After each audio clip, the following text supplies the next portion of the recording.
வழக்கரமானவரே உம்மை ஸ்தோத்திரிக்கிறோம் என்று சொல்லி இந்த புதிய நாளிலே நாம் தொடர்ந்தோம்.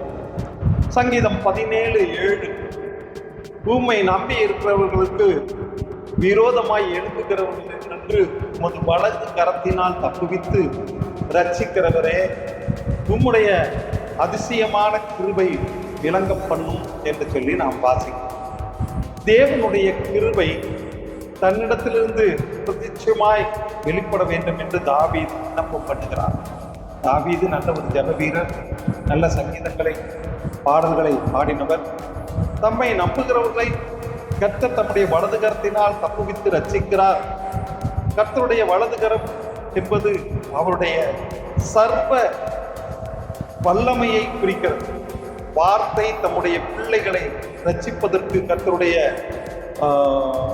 பிள்ளைகள் யாவருக்கும் உதவியாய் அவரை நம்பினா கண்டிப்பாகவே தாவீதுக்கு உதவி செய்த தேவன் நமக்கும் அவர் உதவி செய்தார்.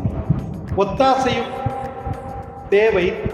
அந்த ஒத்தாசை தேவனிடத்தில் கர்த்தரை நம்பி இருக்கிறவனுக்கு விரோதமாய் ஒரு சிலர் எழும்பி வரலாம். ஆனால் கர்த்தர்